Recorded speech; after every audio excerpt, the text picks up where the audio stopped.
ओम शांति। आज का प्रातः क्लास है 26/12/67। रिकॉर्ड चला है, आखिर वो दिन आया आज। मीठे मीठे रूहानी बच्चे ये गीत गाए रहे हैं।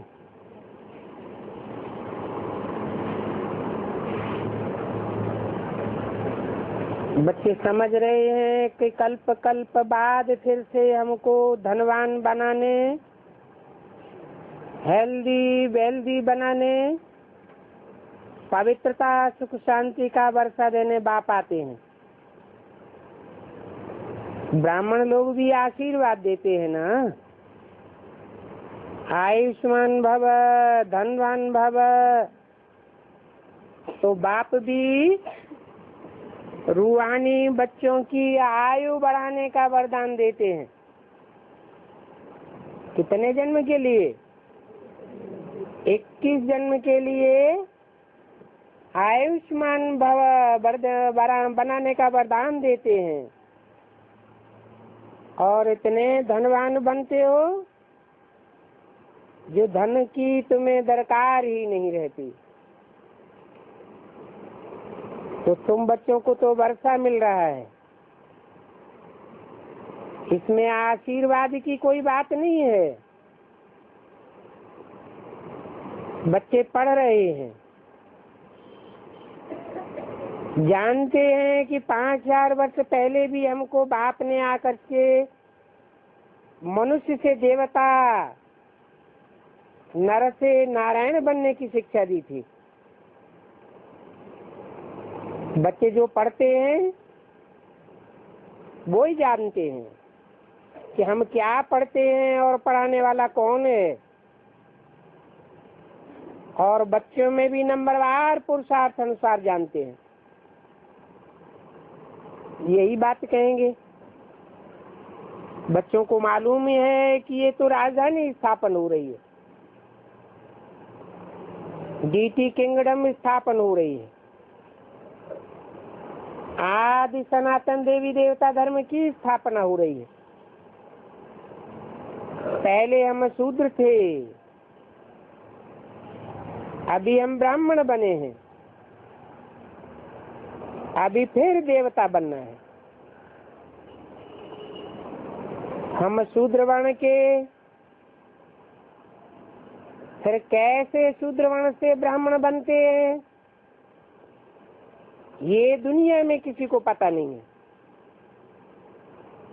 अभी तुम बच्चे समझते हो कि ये तो सत्य बात है कि हम ब्रह्मा की औलाद ब्राह्मण बनते हैं। वो तो गाते रहते हैं वैष्णव शैव संप्रदाय, अर्थ भी समझते हैं। विष्णु की औलाद वैष्णव, शिव की औलाद शैव, ब्रह्मा के फॉलोअर्स ब्रह्म समाजी बताए देते हैं। परंतु तुम तो कहते हो हम ब्रह्मा की औलाद ब्राह्मण हैं।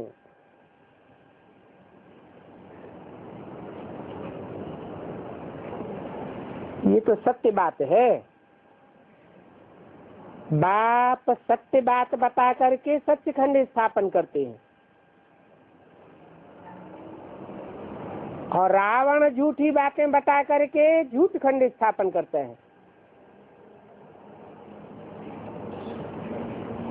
एक है सच्चा, और जिसको अनेक सिर दिखाए जाते हैं वो है झूठा। एक मत से सत्यखंड स्थापन होता है, अनेक मतों से झूठ खंड स्थापन होता है। सत्ययुग में तो पाप झूठ आदि कुछ भी नहीं होता। कलयुग में ही अजामिल पाप आत्माएं होती हैं। इस समय तो ये दुनिया बिल्कुल रौरव नरक है, और आगे चल करके दिन प्रतिदिन रौरव नरक बढ़ता ही जाएगा। भगवान आया हुआ है तो भगवान आने का कुछ तो प्रभाव होना चाहिए।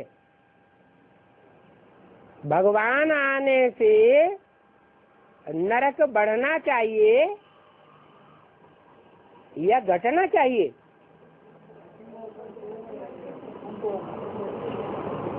भगवान आया तो हुआ है, लेकिन आने के बावजूद भी गुप्त पार्ट बजाय रहा है। अगर गुप्त पार्ट न बजाया होता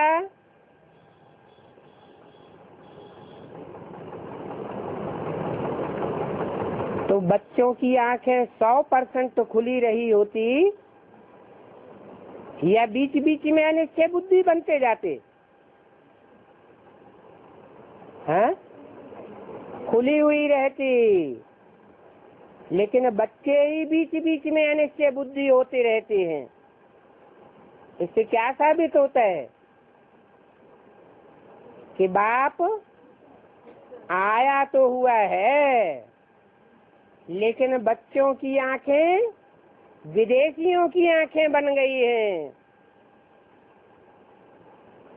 विदेशी सूर्य का उदय कै बजे मानते हैं? रात्रि के 12 बजे मानते हैं। और भारतवासी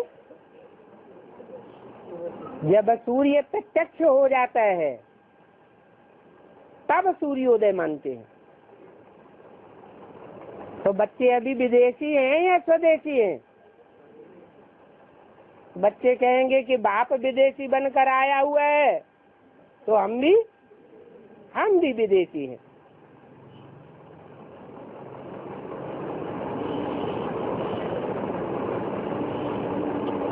जो अंधे होते हैं उनको दिखाई नहीं पड़ता है,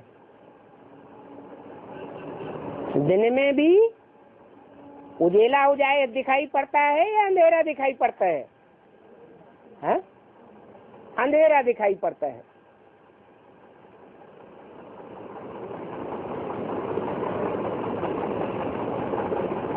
हैं तो स्वदेशी बच्चे भी मूल में, और विदेशी बच्चे भी हैं। फिर आंखों के सामने बार बार अंधेरा क्यों आता रहता है? हैं? बाप प्रत्यक्ष नहीं हुआ है। जब उजेला आता है, निश्चय बुद्धि बनते हैं, तब क्या कहेंगे, उजेला है या अंधेरा है? उजेला कहाँ से आ जाता है?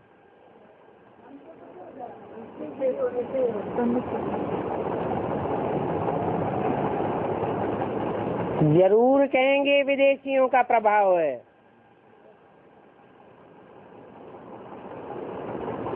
स्वधर्मी नहीं है। स्वधर्म माने आत्मा का धर्म, और विपरीत धर्म माना देहधारियों के धर्म। इस्लामी हूँ, क्रिश्चियन हूँ, मुस्लिम हूँ, सिख हूँ, ये कौन से धर्म है? देह और देह की स्मृति फैलाने वाले धर्म।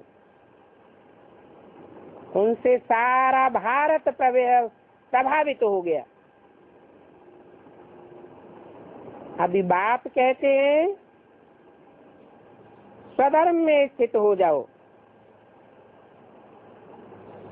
नहीं तो दिन प्रतिदिन रौरव नरक दिखाई देता रहेगा। ज्ञान सूर्य दिखाई नहीं देगा, और जिनको ज्ञान सूर्य दिखाई देगा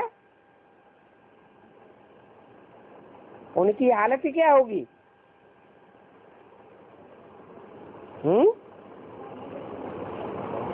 तो कोई भी स्थिति में, कोई भी परिस्थिति में, कोई भी प्रकार के व्यक्तियों के बीच अपने को एडजस्ट करके चलेंगे। जैसे कि अंधेरा उनके लिए खलास हो गया।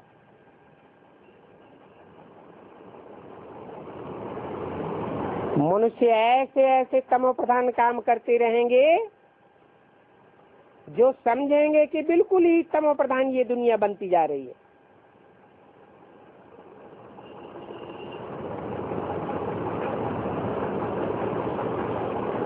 तो सतो प्रधान काम कौन करेंगे?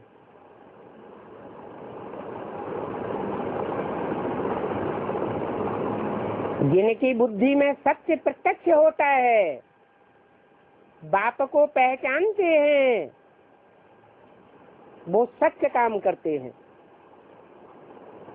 सत्य खाना, सत्य बोलना और सच्चे कर्म करना। सच्चा कर्म बाप ही आकर के सिखाते हैं।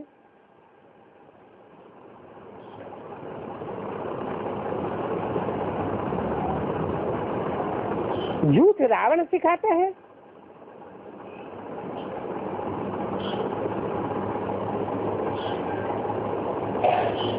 झूठ की दुनिया बनती है तो देहभान बढ़ता जाता है, जड़त्वमयी बुद्धि होती जाती है। देहभान में भी काम महाशत्रु है।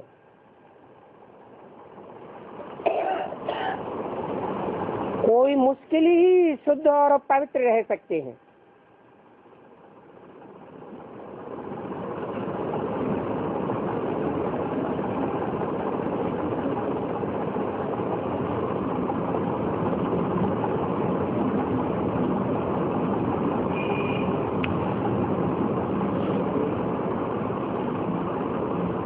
आगे लोग कहते थे कि कलयुग आवेगा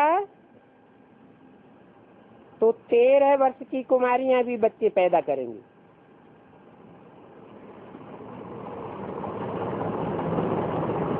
ऐसे ऐसे बुद्धि में बात बैठी हुई थी।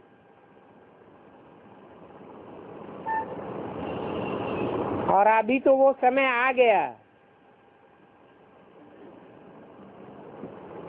क्या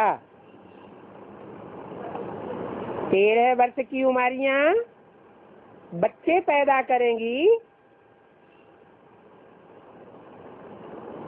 तो उससे पहले ही उनके अंदर देवभान समा जाएगा या बाद में समाएगा? कुमार कुमारियां आदि सभी गंध करते रहते हैं।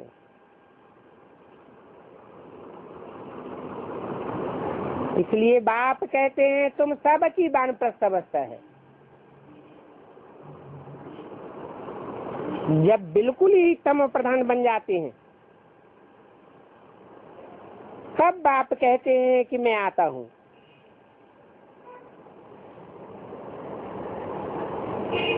तो अभी बिल्कुल तमो प्रधान बने या नहीं बने? हैं? सुना कहीं अखबारों में, रेडियो में सुना कि 12-13 वर्ष की कुमारियां बच्चे पैदा करने लगी? है?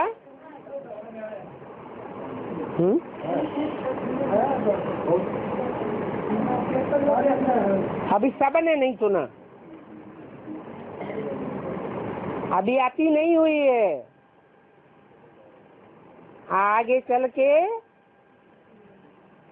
ये गंध बच्चों में भी बढ़ता जाएगा। प्राइमरी स्कूल के बच्चे भी बुद्धि से, वाचा से और कर्म इंद्रियों से जो कर्म करेंगे वो रेडियो में, अखबारों में छपना ही बंद हो जाएगा। क्यों क्यों बंद हो जाएगा? ये कॉमन बात हो जाती है।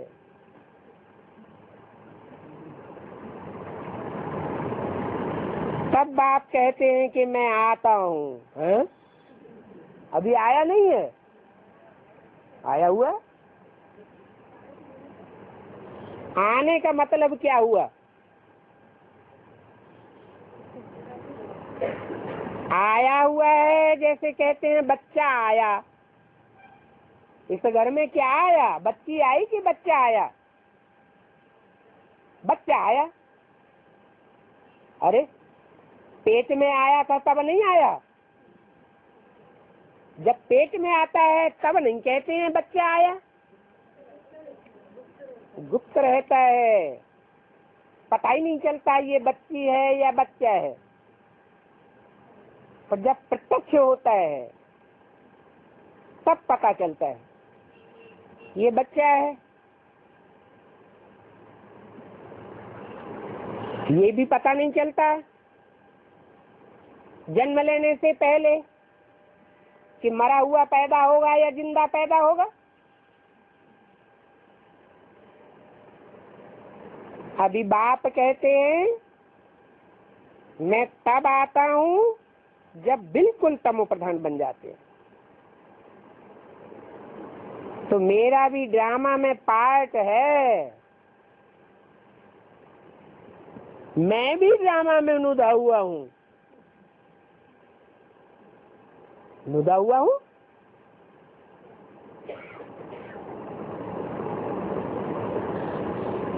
ऐसे नहीं कि मैं डायरेक्ट कोई पार्ट नहीं बजाता हूं। तुम बच्चों के लिए कोई भी नई बात नहीं है। बात समझाते हैं कि अभी तुमने पूरा चक्कर लगाया है। ये नाटक पूरा होता है। अभी बाप को याद करो तो तुम तमो प्रधान से सतो प्रधान बन जाएंगे।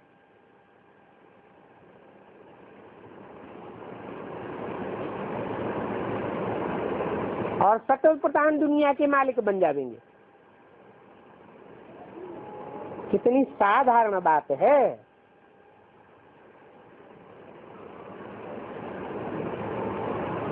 परंतु बाप को कोई इतना महत्व नहीं देते हैं। क्यों नहीं महत्व देते हैं? कोई कारण होगा है? कोई कारण नहीं, क्योंकि साधारण तन में आया हुआ है, इसलिए साधारण समझ लेते हैं। अब ये तो मेरा पार्ट ही है क्या, कि मैं जब आऊं तो साधारण तन में आऊं। हर 5000 वर्ष के बाद मुझे आना पड़ता है। मैं ड्रामा में बंधायमान हूँ और आकर के बच्चों को बहुत ही याद की यात्रा सिखलाता हूँ। अंतमते सो गते वो इसी समय के लिए गायन है।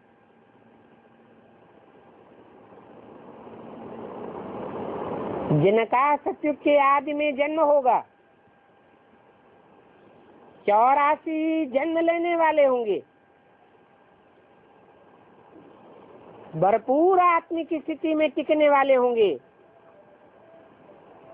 उनकी अंत में कौन सी मति बनी हुई होगी जो ऐसी गति को प्राप्त करते हैं?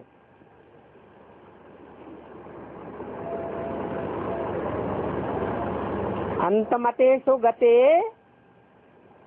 ये किस समय का गायन है? लास्ट समय का गायन है, जब सारी दुनिया में रव नरक व्याप्त हो जाता है। ये अंत काल है ना। तो बाप युक्ति बतलाते हैं कि माम एकम याद करो तो सतो प्रधान बन जाएंगे। बच्चे भी तो समझते हैं ना कि हम नई दुनिया के मालिक बनेंगे। बाप बार बार कहते हैं कि बच्चों के लिए ये बात नथिंग न्यू है। कौन सी बात है? कि हम नई दुनिया के मालिक बनेंगे। फिर नई बात किसके लिए?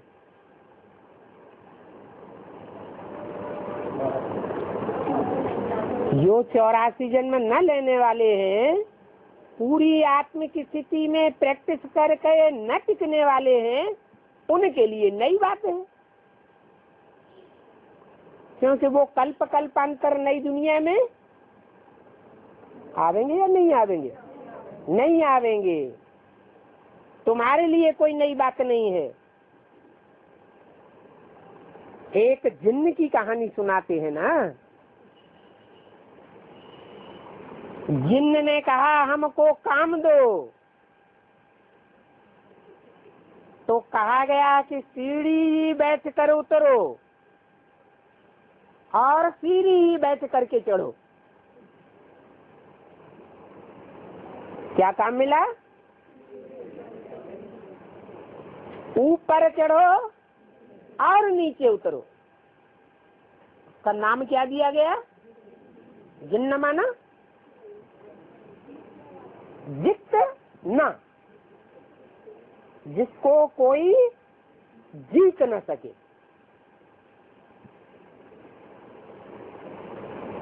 वो कौन हुआ? हाँ? कोई कहता प्रजापिता। अरे अपने अपने टाइम पर बहुत जिन्न हुए।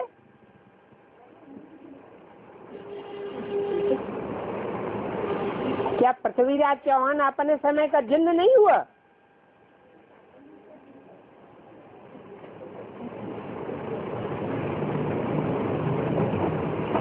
अच्छा, 5000 वर्ष की दुनिया में ऐसी कोई आत्मा है जिसको कोई जीत न सके? माया तो किसी को छोड़ती नहीं। चाहे कोई भी हो, सबको जीत लेती है, सबको जीत लेती है। फिर सर्वशक्तिवान एक ही होना चाहिए है? सर्वशक्तिवान एक का टाइटल है या दो का टाइटल है? एक बाप का भी टाइटल है सर्वशक्तिवान, और माया का भी टाइटल है सर्वशक्तिवान। लेकिन माया किसके डायरेक्शन पर चलती है? बाप के डायरेक्शन पर चलती है। अच्छा, बाप माया के डायरेक्शन पर चलता है कि नहीं है? बाप माया के डायरेक्शन पर नहीं चलता, नहीं चलता। फिर जिन्न कौन हुआ?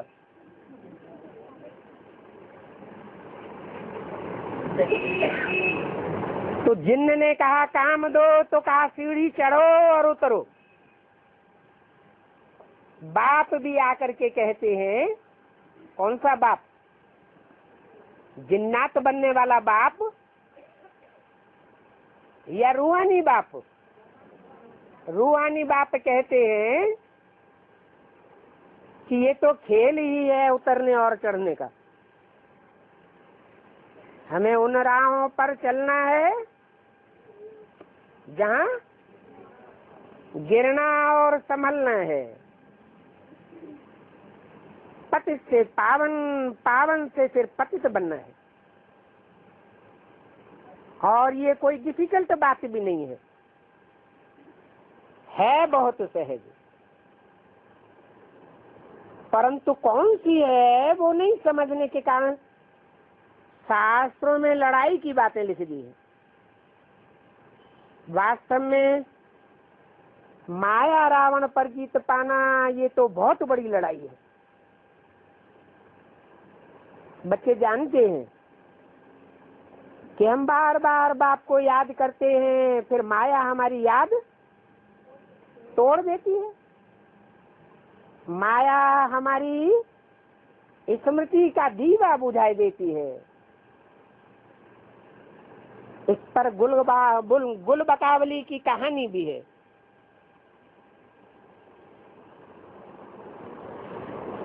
बच्चे जीत पाते हैं, बहुत अच्छे चलते रहते हैं, फिर अचानक माया आकर के दियरा बुझाई देती है।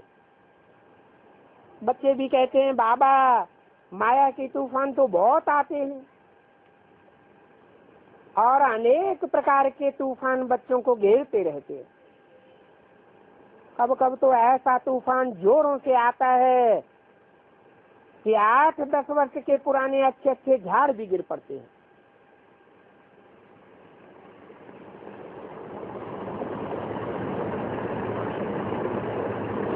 बच्चे जानते हैं, वर्णन भी करते हैं, अच्छे अच्छे माला के दाने बनने थे, वो आज है नहीं।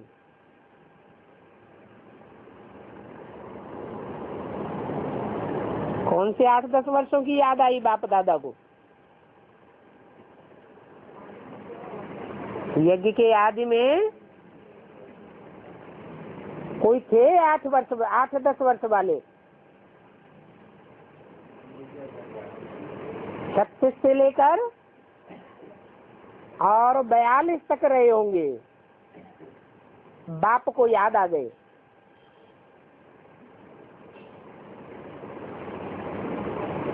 ये भी मिसाल है कि गज को ग्राह ने खाया। गज माना हाथी, हाथी रूपी महारथियों जैसा पुरुषार्थ करने वाले थे,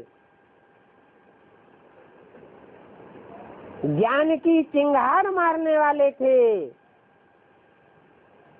ऐसों को भी माया ग्राह ने ठप कर लिया। ये है माया के तूफान। बाप कहते हैं इन 5 विकारों से संभल करके रहो। याद में रहेंगे तो मजबूत हो जाएंगे।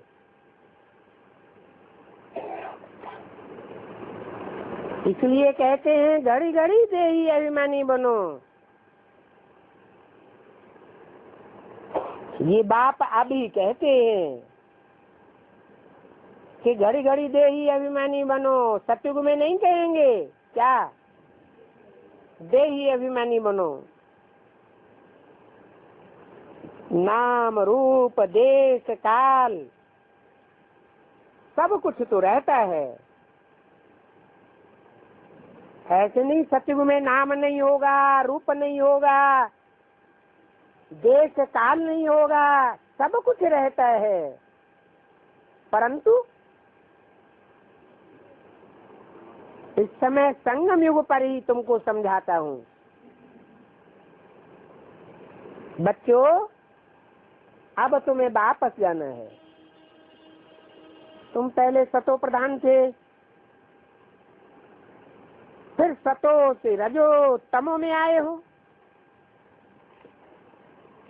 धीरे धीरे उतरते आए हो। तुमने उतरते उतरते पूरे 84 जन्म लिए। 26/12/67 की वाणी का दूसरा पेज। उतरने वालों में भी नंबर 1 तो इनको ही कहेंगे। किनको है? नंबर 1 में उतरने वाले कौन हैं?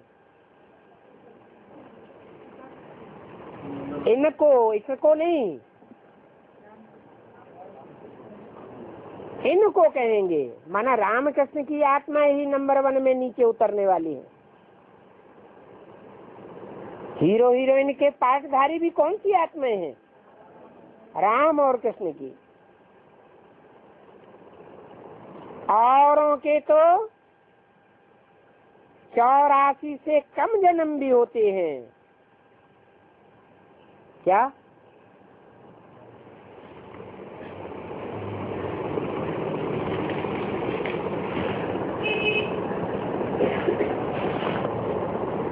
ये पहले पहले श्री नारायण थे जिनकी यादगार मंदिर बनाए जाते हैं। संगम में भी लक्ष्मी नारायण के तो मंदिर बनते हैं। सच भी लक्ष्मी नारायण के मंदिर कहाँ बनते हैं?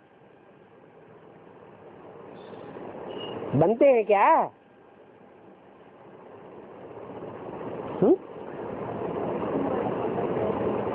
जहाँ जहाँ लक्ष्मी नारायण के मंदिर हैं, वहाँ वहाँ एक बाजू में विष्णु का मंदिर भी होता है। उसे नर नारायण का मंदिर कहा जाता है। दोनों के बगैर कार्य संचालन नहीं हो सकता। तो ये थे जो पहले पहले श्री नारायण बने सतयुग में। इनके लिए कहते हैं तो गोया सभी समझ जाते हैं। बहुत जन्मों के अंत में ज्ञान लेकर के फिर वो ही है बनते हैं।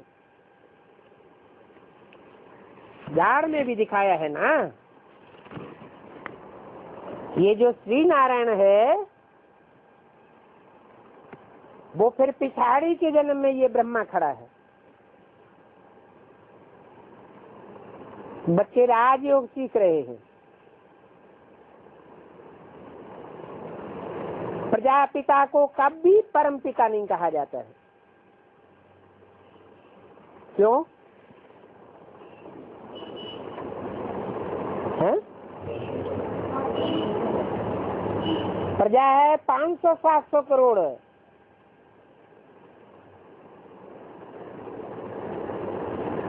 और परम पिता है कितनों का पिता? तो 500-700 करोड़ मनुष्य आत्माओं का ही पिता नहीं है। जो भी जीव जंतु पशु पक्षी आदि हैं सबका पिता है। वो परम पिता कहा जाता है। प्रजापिता को सिर्फ प्रजा का पिता कहेंगे। प्रजा का जन्म प्रकट रूपेण होता है ज्ञान के आधार पर। वो संगम युग की बात है। तो परम पिता एक को ही कहा जाता है। ये तो देहधारी है। कौन? जो भी साइकिलधारी प्रजापिता है या वास्तविक प्रजापिता है वो तो देहधारी है, वो तो विदेही है,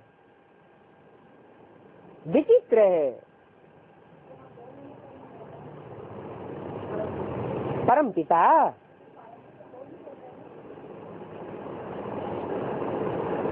कभी ब्रह्मा इंटरफियर करके बोलता है या नहीं बोलता है? वो भूल जाते। लौकिक बाप को पिता कहेंगे और इनको प्रजापिता कहेंगे। इनको हैं? राम और कृष्ण की आत्माओं को अंतिम जन्म में प्रजापिता कहा जाता है। वो परम पिता तो परमधाम में रहते हैं और प्रजापिता कहाँ रहते हैं? साकार सृष्टि में रहते हैं। प्रजापिता ब्रह्मा का निवास स्थान परम धाम को नहीं कहेंगे।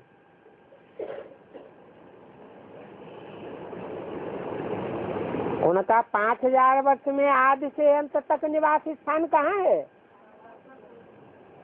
साकार दुनिया में उनका निवास स्थान है। 500-700 करोड़ मनुष्य आत्माओं की जो भी प्रजा है, सबका जब तक उद्धार न हो जाए तब तक उनको ये दुनिया छोड़नी नहीं है। तो प्रजापिता तो यहाँ ही साकारी दुनिया में होगा। वो आदि से अंत तक कहाँ पार्ट बजाता है? इस साकारी दुनिया में पार्ट बजाता है।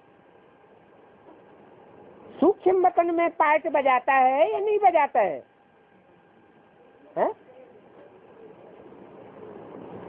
सूक्ष्म वतन में पार्ट बजाने के लिए ब्रह्मा की सोल है। वो सूक्ष्म वतन में वास करती है। कब तक? जब तक सारी दुनिया का विनाश न हो जाए। प्रजापिता तो सूक्ष्म वतन में नहीं होता। प्रजा तो है ही स्थूल वतन में। जब तक प्रजा है तब तक प्रजापिता की जिम्मेवारी है। ये सत्य की आदि मध्य अंत की कहानी बाप ही तुम बच्चों को समझाते हैं। प्रजापिता ब्रह्मा को भगवान नहीं कहेंगे। उनको गॉड फादर नहीं कहा जा सकता।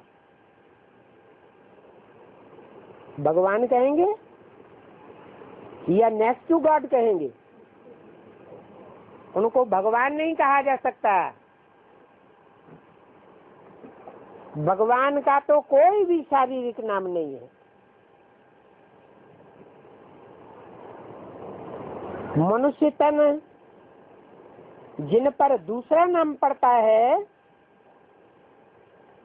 उन मनुष्य तनधारियों से तो वो बिल्कुल न्यारा है।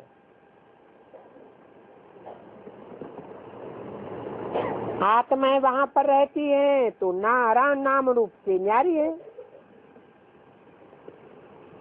भले नाम रूप से न्यारी है परंतु है तो ना। परम पिता भी वहां पर रहते हैं। नाम रूप से न्यारा कहाँ है? तो वो मनुष्य समझते हैं कि वो तो बिल्कुल ही निल है।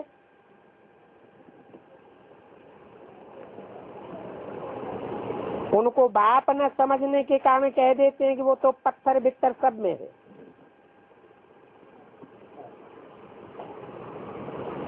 आगे ऐसे नहीं कहते थे।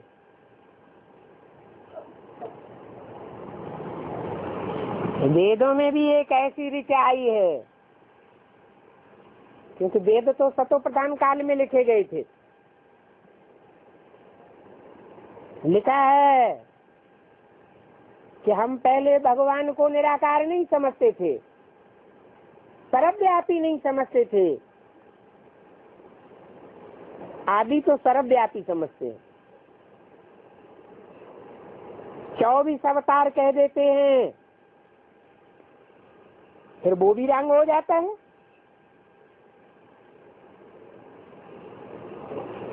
कहाँ सर्वव्यापी और कहाँ 24 अवतार। 24 अवतार लेवे चाहे एक अवतार लेवे तो सर्वव्यापी साबित होता है क्या? 24 में व्यापी समझे या एक में व्यापी समझे तो सर्वव्यापी तो नहीं कह सकते। कहते हैं युगे युगे आते हैं, तो भी 4 या 5 युगों में 4-5 अवतार होने चाहिए। शास्त्रों में क्या लिखा है? संभवामि युगे युगे। आदि तो थिक्कर भिक्कर में भी कह देते हैं, क्योंकि गीता तो आज से हजारों वर्ष पहले लिखी गई। समझो 2000 साल से पहले लिखी गई, तब उसमें लिखा संभवामि युगे युगे। और अभी तो हर जगह व्यापक बताए देते हैं। कितने बेसमझ बन गए हैं, कभी एक बात, कभी दूसरी बात, कभी तीसरी बात। बाप को कितनी गालियां देते रहते हैं। ये साधु संत आदि कुछ भी नहीं जानते। न जानने के कारण वो सिर्फ घर बार आदि छोड़ना जानते हैं। अगर जानते होते तो कभी भी घर बार नहीं छोड़ते, क्योंकि बाप आकर तो विकारों को छोड़ना सिखाते हैं, घर बार छोड़ना नहीं सिखाते। बाकी वो जो साधु संत हैं वो दुनिया के विकारों के तो अनुभवी हैं। छोटे बच्चों को भी कुछ भी पता नहीं रहता है विकारों का,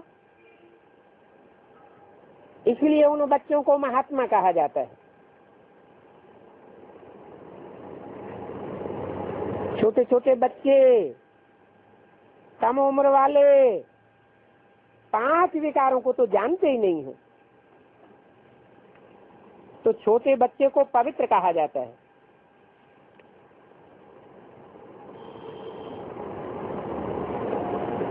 इस समय तो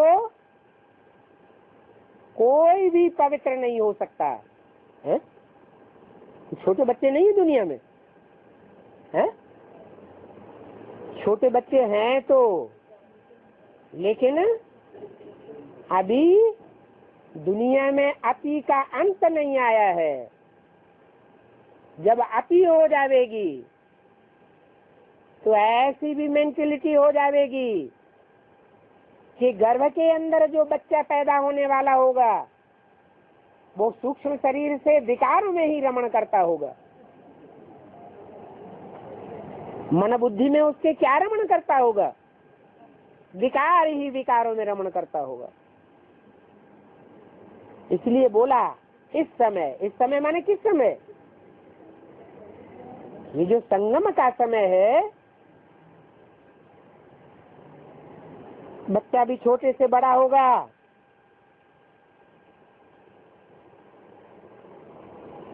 फिर भी पतित तो होगा ही ना। गर्भ में भी पहले छोटा होता है, फिर बड़ा होता है। बाप समझाते हैं सबका अलग अलग पार्ट इस ड्रामा में नुदा हुआ है। इस चक्कर में कितने शरीर लेते हैं, कितने प्रकार के कर्म करते हैं, वो सभी फिर भी रिपीट होने हैं। पहले पहले तो आत्मा को पहचानना है कि ये आत्मा कितनी छोटी है, उसमें 84 जन्मों का अविनाशी पार्ट भरा हुआ है। और ये है सबसे वंडरफुल बात कि ढेर की ढेर छोटी छोटी आत्माएं रिकॉर्ड में ऑफिक है और सब में अलग अलग पार्ट भरा हुआ है। आत्मा भी अविनाशी है, ड्रामा भी अविनाशी है, और ड्रामा में पार्ट बजाने वाली आत्माओं का पार्ट भी अविनाशी है। एक का पार्ट न मिले दूसरे पार्टधारी से। ये सब बना बनाया है। ये नहीं कहेंगे कि ये ड्रामा किसने बनाया। अगर ये कहें किसने बनाया तो प्रश्न पैदा हुआ, कब बनाया? अविनाशी तो नहीं हुआ, तो ये शुरू होने वाली बात नहीं है कि कब से शुरू हुआ। कहते हैं ना आत्मा कैसी है, ये ड्रामा कैसे बना हुआ है, पूछते तो है ना। परंतु ये ड्रामा अविनाशी है, इसमें कोई कुछ कर नहीं सकता। जैसे समुद्र अथवा आकाश का अंत नहीं निकाल सकते। कोई भी वैज्ञानिक ने, चाहे उसने दुनिया के कितने भी चक्कर लगाए हों, परंतु समुद्र का अंत किसी ने नहीं पाया। अरे सारे समुद्र का चक्कर लगा लिया तो अंत पाया कि नहीं पाया? नहीं पाया। पृथ्वी के चारों ओर जो समंदर फैला हुआ है उसकी लंबाई चौड़ाई नापी कि नहीं नापी है? नहीं नापी। लंबाई चौड़ाई तो नाप ली,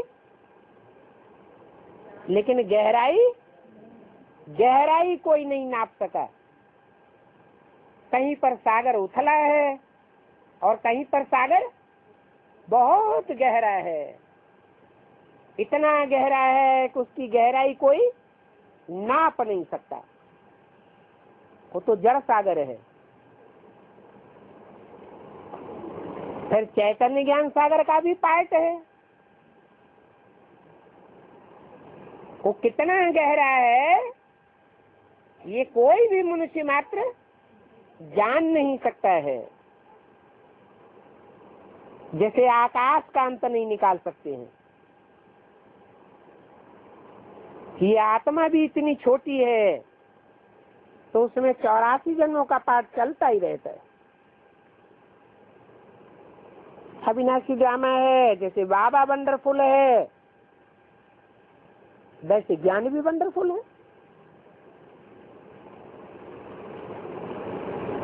ये इतना विस्तार का ज्ञान और इतना सार में और कोई बता ही नहीं सकता। इतने सभी एक्टर्स अपने अपने पार्ट बजाते ही आते हैं। नाटक कब बना ये प्रश्न कब कोई उठा ही नहीं सकते। बहुत कहते हैं भगवान को क्या जरूरत थी जो उसने सुख दुख की दुनिया बैठ बनाई दी। अब ये दुनिया भगवान ने बनाई है क्या? अगर भगवान ने ये दुनिया बनाई होती तो भगवान ये चाहेगा कि मैं बार बार इस दुख की दुनिया में आऊं, क्योंकि भगवान को तो स्वर्ग की नई दुनिया में आने को मिलता ही नहीं। आत्माएं क्या चाहती हैं? सुख चाहती है या दुख चाहती है? सुख चाहती है। तो प्रश्न तो करते हैं, क्या भगवान को क्या बैठ पड़ी थी जो ये दुनिया बनाई सुख दुख की? अरे ये तो अनादि अविनाशी ड्रामा है, परंतु इसमें प्रलय आदि कभी होती नहीं है। प्रलय का मतलब प्रमाणा प्रकष्ट रूपेण लय माने लीन, सब कुछ लीन हो जावे, कुछ भी न बचे। परंतु ये 5 तत्व तो अविनाशी हैं, ये लीन नहीं हो सकते। आत्माएं भी अविनाशी हैं, इनके लीन होने का पार्ट नहीं, इनको तो अलग अलग पार्ट बजाना ही है इस दुनिया में।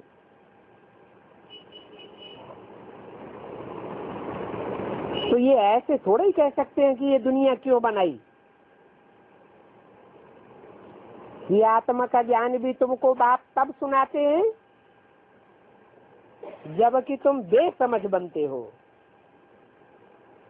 क्या कहा है? कब सुनाते हैं? द्वापर युग से बेसमझ नहीं बनते हैं? हैं? अभी संपूर्ण बेसमझ बनते हैं। अरे बेसमझ की बात है, संपूर्ण बेसमझ की बात नहीं है, हैं? बात ये बताई जब तुम बेसमझ बनते हो तब आकर के बाप तुमको ज्ञान सुनाते हैं, हैं?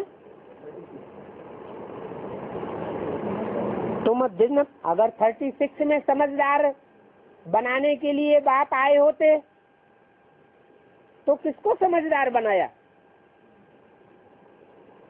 अरे समझदार बनाने के लिए आए तो कोई को तो समझदार बनाया होगा, हाँ?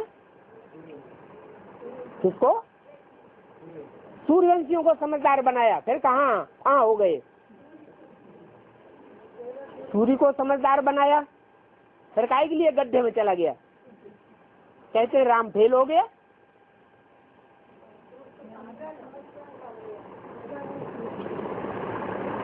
आत्मा का ज्ञान भी तुमको बाप तब सुनाते हैं जब कि तुम बेसमझदार बनते हो।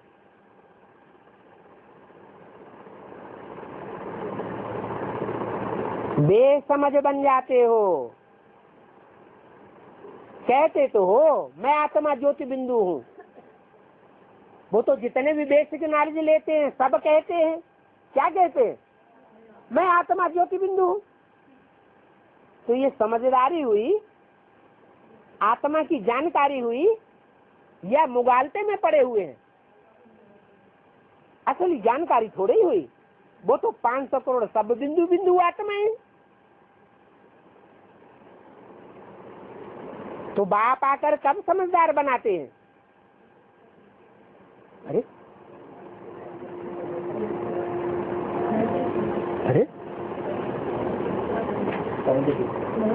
76 में 76 को बाप का प्रत्यक्षता वर्ष मनाया गया और मुरली में भी घोषणा की गई। क्या घोषणा की गई?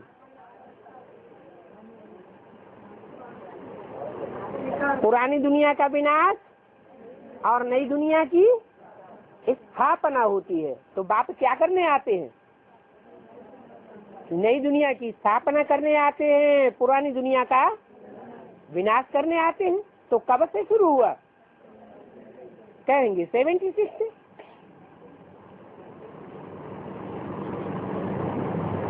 तो किसके लिए शुरू हुआ? सभी सूर्यवंशी बच्चों के लिए शुरू हुआ क्या? आत्मा का ज्ञान भी तुमको बाप तब ही सुनाते हैं जब कि तुम बेसमझ बनते हो। संगम युग में पूरे बेसमझ बनते हो या और जन्मों में पूरे बेसमझ बनते हो?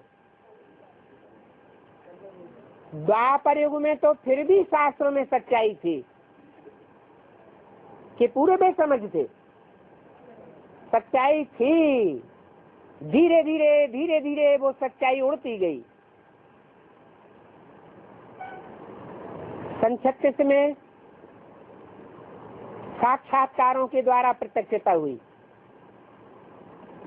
और जो साक्षात्कार हुए वो भक्ति मार्ग का फाउंडेशन था या ज्ञान मार्ग का फाउंडेशन कहेंगे? वो तो भक्ति मार्ग का फाउंडेशन ही था।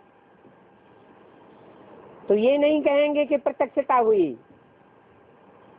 राम वाली आत्मा भी, प्रजापिता वाली आत्मा भी नहीं कहेंगे कि पूरा पहचाना। किसको?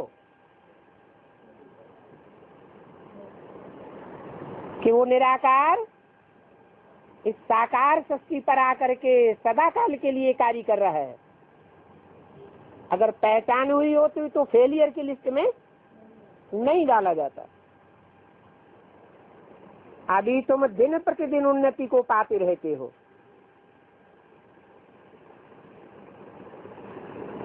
पहले पहले तो बाबा बहुत थोड़ा ही सुनाते थे।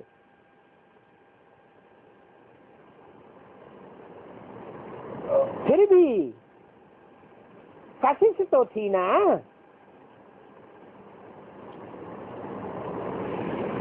उस बाप ने ही खींचा। बत्ती की भी कशिश थी। शास्त्रों में भी दिखाया है, कृष्ण को कंस की पुरी से निकाल कर ले गए। कहाँ ले गए निकाल कर? है?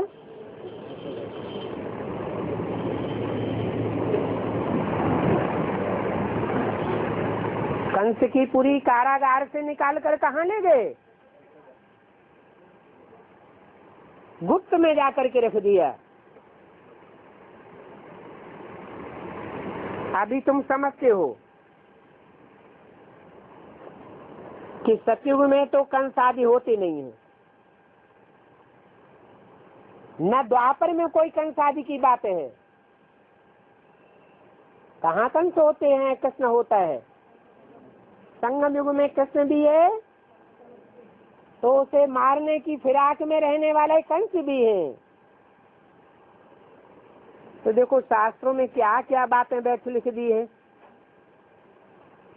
गीता है, भागवत है, महाभारत है, ये सभी शास्त्र बाप से कनेक्शन रखते हैं।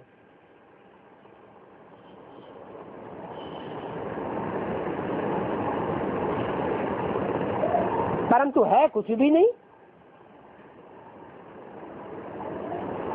तो बाप समझाते हैं कि ये भक्ति मार्ग में जो भी वेद शास्त्र आदि सामग्री बनी हुई है वो सभी कुछ दुब्बन है। भक्ति कब से शुरू हुई है ये भी कोई नहीं जानते। कब से शुरू हुई? जब से द्वैतवादी दुनिया शुरू हुई, दूसरे दूसरे धर्म पिताएं दो मतें फैलाने वाले आए, तब से ये भक्ति की दुब्बन शुरू हुई। इसमें लाखों वर्ष की तो कोई बात नहीं है। लोग समझते हैं कि ये दशहरा आदि परंपरा से चला आता है। दशहरा हो, दिवाली हो, होली हो, रक्षाबंधन हो, कृष्ण जन्माष्टमी हो, समझते हैं कि परंपरा से ऐसे ही चला आता है। परंतु नहीं, इसमें परंपरा की बात नहीं है। भगवान जब आते हैं तो उस समय 4 युगों की शूटिंग ऑटोमेटिक चलती है। उस समय की यादगार भक्ति मार्ग में मनाते हैं। ओम शांति।